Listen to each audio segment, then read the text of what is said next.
como a OSI foi criada, mas aí tem alguns probleminhas aí que a gente vai conversar depois.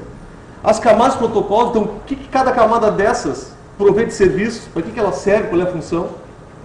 O encapsulamento, nós já vimos isso na aula passada, quando nós demos uma olhada no Wireshark, certo? Muito rapidamente, mas nós vimos ali que as camadas, cada uma delas prestava um serviço. Então tinha uma parte que era, por exemplo, a conexão diretamente com o meio físico, a camada de enlace, a camada de rede, onde apareceu o IP, a camada de transporte, onde aparecia portas, TCP, UDP, camada de aplicação, onde apareciam os protocolos de aplicação, HTTP, como exemplo, e as referências. Então, um diagrama simplificado da rede. Okay? Eu tenho software aplicativo. A gente não pode confundir nunca essa camada de aplicação com o software que implementa o protocolo. Uma coisa é um navegador, outra coisa é o protocolo HTTP. O navegador implementa o protocolo. Nós já vimos protocolos, vocês criaram protocolos. Vejam, o protocolo que vocês criaram, ele pode ser implementado em qualquer linguagem de programação. Ele pode ser usado no Windows, usado no Linux, usado em modo gráfico, usado em modo texto. Mas na rede passa sempre a mesma coisa. Certo? Aqueles códigos que vocês criaram, eles são sempre os mesmos, senão o protocolo não funciona. Okay? Recurso do sistema operacional. Então eu tenho que ter um sistema operacional que me permita me comunicar. Endereçar minha máquina, endereçar o destino. Por exemplo, decodificar um sinal que está vindo pela rede. E a interface de rede que liga diretamente no meio físico. E aí vai variar. Rede sem fio, se eu tenho fibra ótica, se eu tenho cabo de cobre e outros. E o meio de transmissão, né? Obviamente. Então o modelo OSI original continha 7 camadas. 7 camadas. Por que os caras dividiram em 7 camadas? Por que não em 5? Por que não em 15? E por que em camadas? Primeiro motivo é isolar funcionalidades. Exemplo. Se eu tiver um navegador, um browser, que usa o protocolo HTTP, o protocolo HTTP é o mesmo que é usado num celular, que é usado num notebook sem fio, que é usado numa máquina com cabo de cobre, é o mesmo HTTP. Só que as camadas inferiores, ou seja, essas 1 e 2 aqui, elas são diferentes, não são? O cabo não é diferente, o meio físico não é diferente, a interface de rede não é diferente, de um celular, de uma máquina aqui? Sim, né? É claro que é diferente. Usa outro padrão para acessar o meio físico. Mas o que eu tenho em comum entre todos eles? Eu tenho as camadas superiores, que são essas aqui, ó, da 3 até a 7, no modelo OSI. No modelo TCP/IP, na verdade, são as camadas 3, 4 e 7.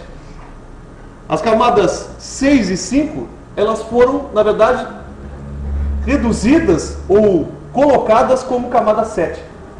Camada 7 é camada de aplicação, certo? O que diferencia são funcionalidades.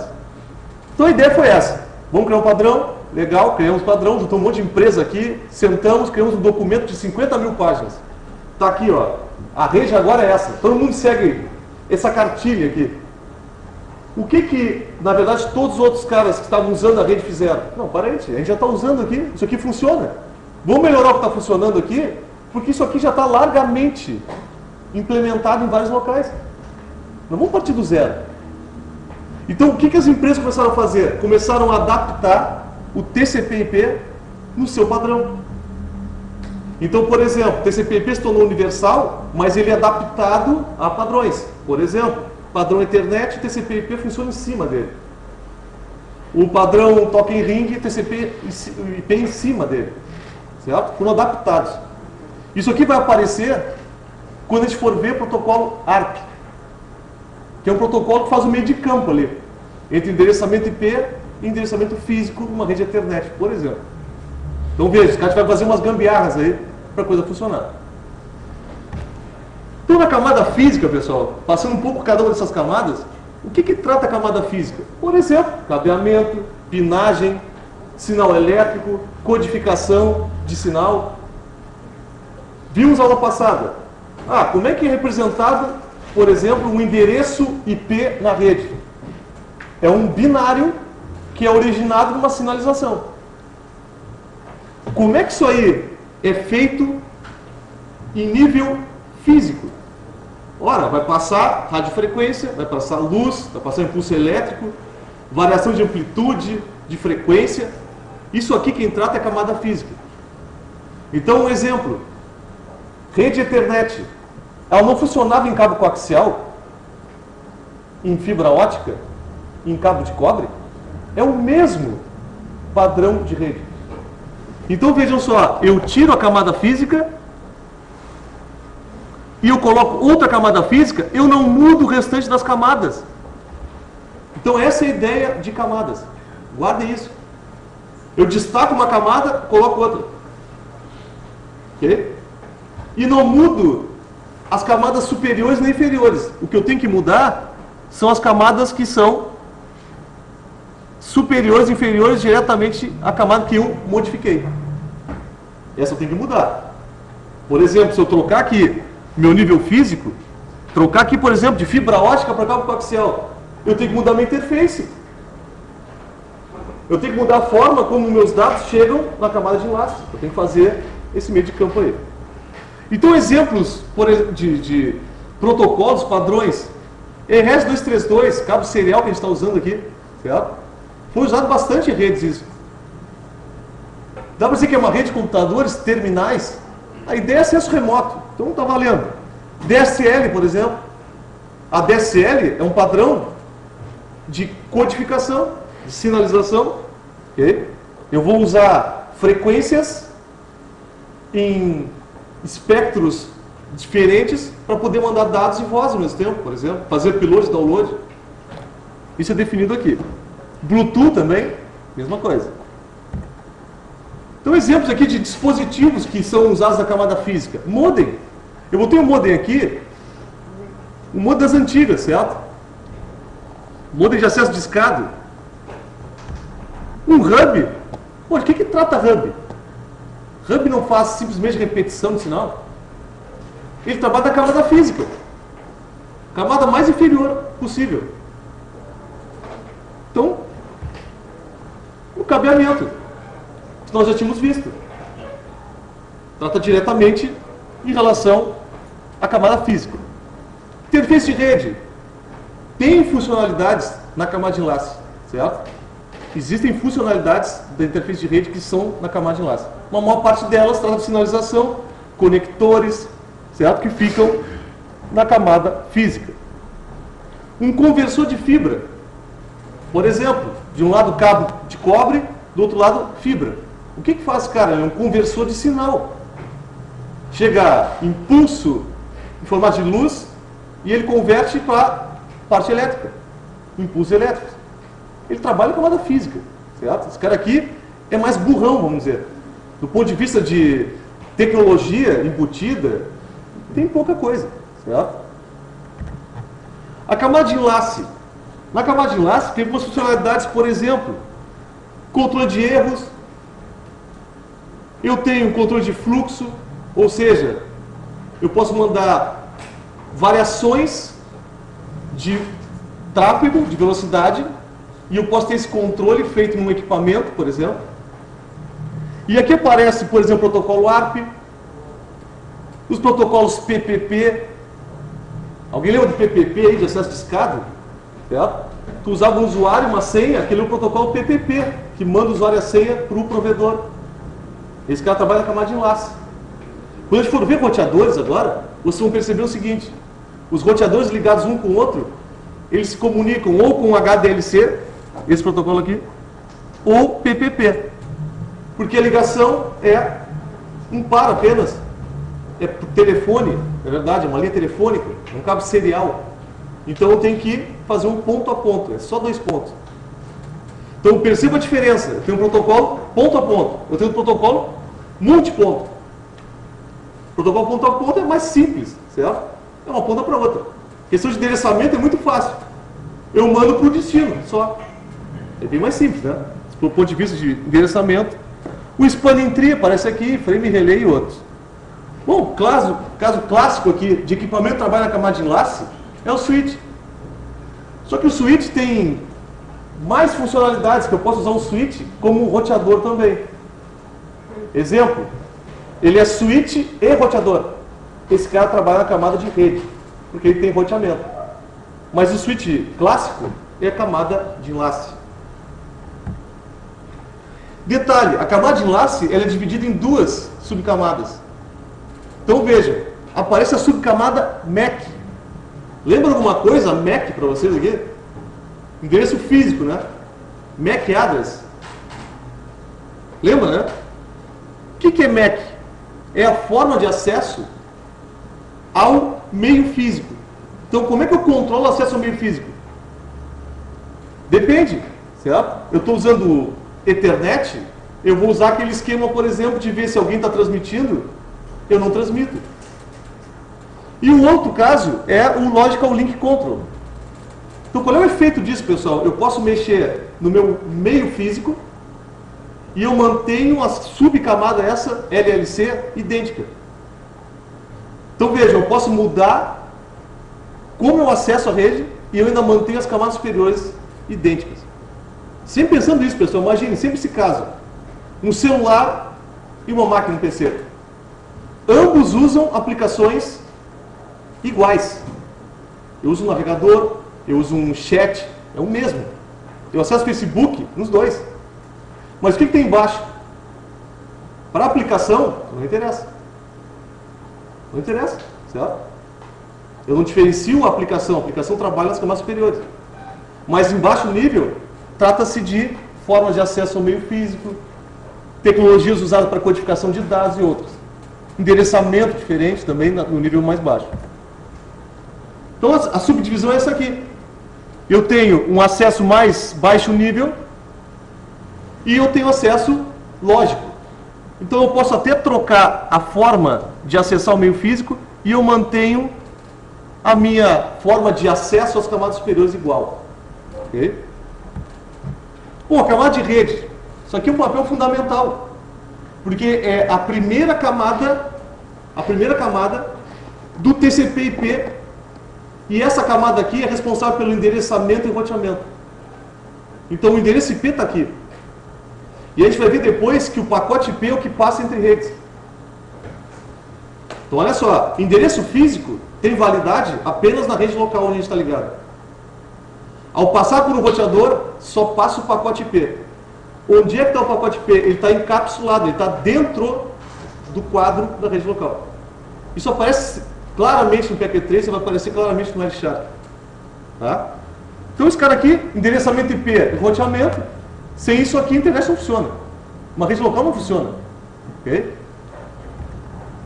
E quem é que trabalha nessa rede? Qual é o dispositivo? O roteador trabalha nessa rede, nessa parte da camada. O importante é ressaltar o seguinte: não é que o roteador só trabalha na camada de rede. Ele tem que ter acesso à camada física, ele também é um comutador, ele também é um switch. Porque ele não faz comutação de uma interface para outra. Tem que fazer também, né? Só que além disso, ele analisa endereçamento e roteamento. Então ele faz mais uma função. Certo? Guardem isso, ele faz mais funções. Quanto mais alto tiver na hierarquia das camadas, mais funções ele tem. A camada de transporte ela é responsável pela comunicação fim a fim. Exemplo, nós usamos aqui numa prática um cliente de IRC, ok? Um servidor de IRC, beleza. O que a gente fez ali? A gente não fez uma conexão no servidor? Fizemos, né? Contei o endereço para vocês, uma porta, vocês se conectaram ao servidor. Essa forma de comunicação é chamada fim a fim. Só que na rede não acontece desse jeito. Eu não saio da minha máquina e vou numa nuvem, saio flutuando e chego lá no servidor. Eu passo as camadas inferiores, entro no meio físico, vou no switch, faço 10 voltas e depois chego no servidor. Só que para a minha aplicação, o que é? Como se fosse uma forma de comunicação horizontal. Uma linha de comunicação entre os dois. Que bem na verdade não é isso que funciona. Vamos dizer assim, conceitualmente, é isso aqui que acontece. Certo? Eu tenho a camada fim a fim. Ou seja, A minha aplicação está aqui em cima. Eu quero me comunicar com essa outra aqui. Mas o que vai acontecer? O pacote vai ser inserido no meio físico, passando pelas camadas. Ele vai passar por um roteador. O roteador vai analisar endereçamento e vai ver o roteamento. Para onde tem que mandar esse cara? Ele não é o fim. Ele é intermediário. Bota de novo na rede. Manda para a próxima rede. Lembra do trace que nós fizemos? Está fazendo esse efeito aqui. Eu larguei lá da minha origem e estou passando por 2 roteadores. Fazendo 2 saltos aqui. Recebe. E toda essa subida e descida tem atraso, né? Tem um atraso de propagação, um atraso de processamento aqui. Até chegar a aplicação do outro lado. Então toda essa volta aqui ela vai acontecer. Mas o efeito é esse aqui, ó. A minha aplicação só enxerga o servidor. Vejam, quando a gente colocou o endereço do servidor, você não botou ali, ó, vai por um caminho tal, vai por uns... Vocês não falaram nada disso aí. Vocês botaram só o endereço. Chega lá no servidor. Quando chegar lá, tu cria uma conexão para mim usar o servidor. Para me mandar alô e todo mundo vê o alô que eu estou escrevendo. Esse foi o efeito final. Por isso se chama camada fim a fim. Certo? É como se tivesse um canal de comunicação entre os 2 sistemas operacionais. O de vocês e o do servidor. Entender essa lógica aqui, pessoal? É importante, certo? Beleza. Camada de sessão e camada de apresentação, elas foram suprimidas no modelo TCP/IP para a camada de aplicação. Ficaram todas juntas ali. Mas os caras colocaram funcionalidades para cada uma delas. Isso no modelo OSI, ok?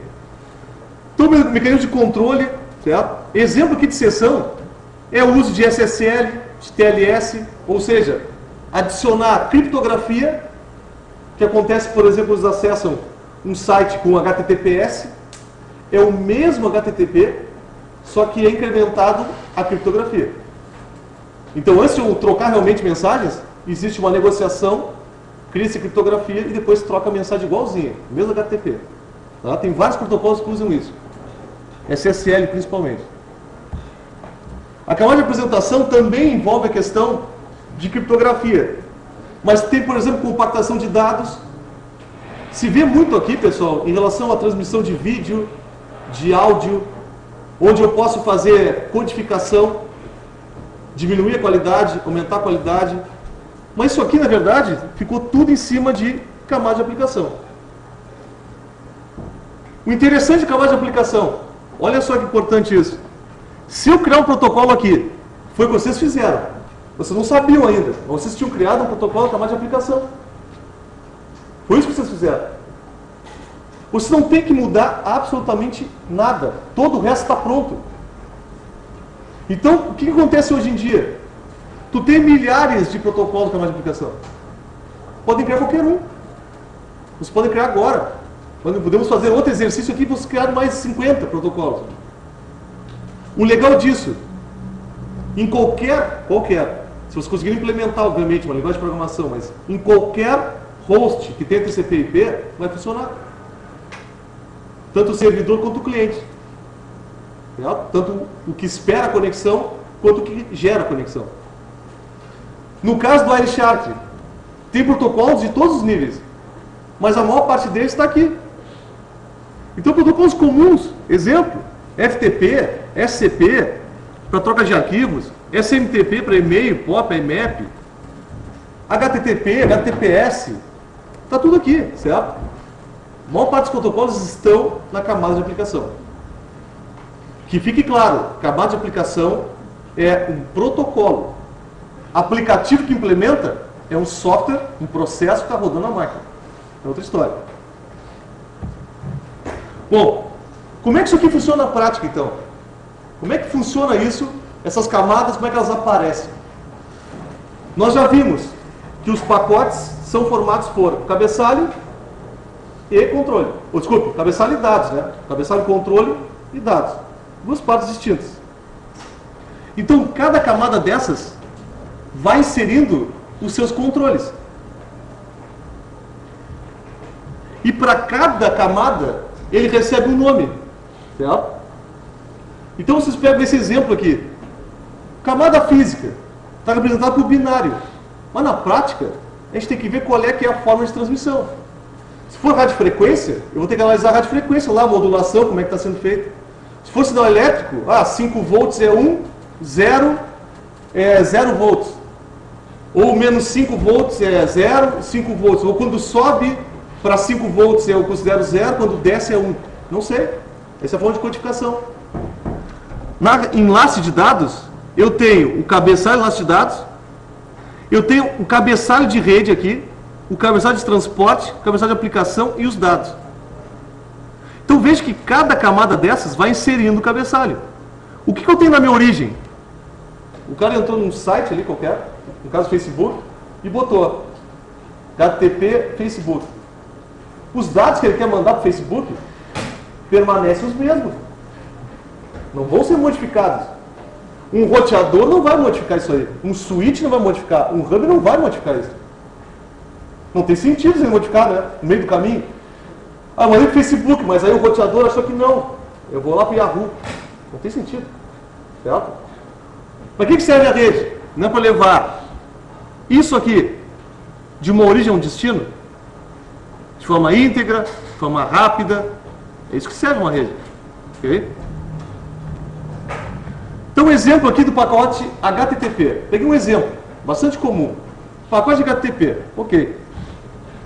Como é que isso aqui aparece no Wireshark, por exemplo? Um pacote capturado. Vejam. Eu tenho o cabeçalho da camada de enlace de dados, que aqui, na verdade, eu estou usando o padrão Ethernet, que é o caso aqui da nossa rede local. E se eu usar uma rede sem fio, não vai ser esse padrão aqui. Né? Eu vou usar o 802.11, é outra coisa. E se eu usar PPP, é outro formato. Não vai ser esse cabeçalho aí. Certo? A gente vai fazer exemplos depois com HDLC, PPP, vocês vão ver. Que essa camada aqui vai variar. Aqui, camada de rede. Essa não, essa é IP. O que pode mudar aqui? IPv4 e IPv6. A gente vai usar IPv4 aqui por enquanto. Certo? O que mais? Camada de transporte, responsável pela comunicação fim a fim. O endereçamento aqui são portas. Repare ali que são portas de origem, portas de destino.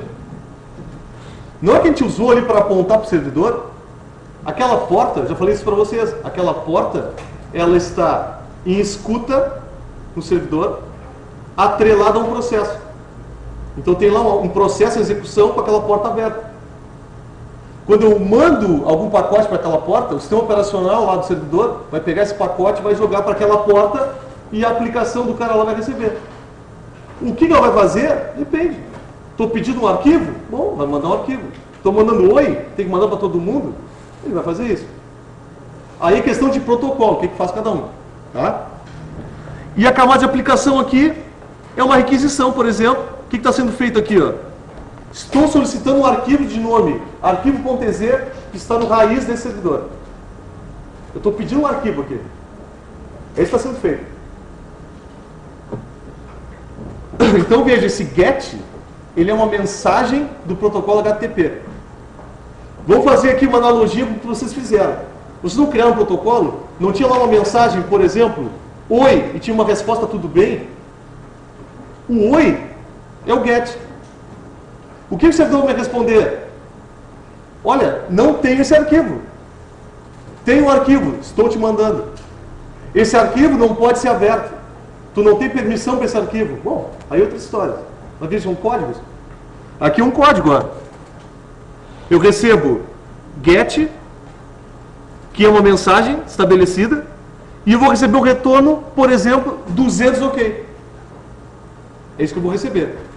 Certo? Quando eu recebo isso, a mensagem foi recebida, entendida e vai ser processada. Ok. Qual é o papel da rede aqui? Pegar a resposta, trazer para quem requisitou e aí seguir o procedimento de trocando mensagens. Tá? Obedecendo, obviamente, essas regras aqui. As referências, então, pessoal, as de sempre aí, ok? O livro do Kurose fala um pouco sobre as camadas. E esse material que eu deixei para vocês disponível, que é do livro da URGS, certo? Tem na biblioteca aqui, deixei disponível para vocês. Que é um complemento desta aula aqui.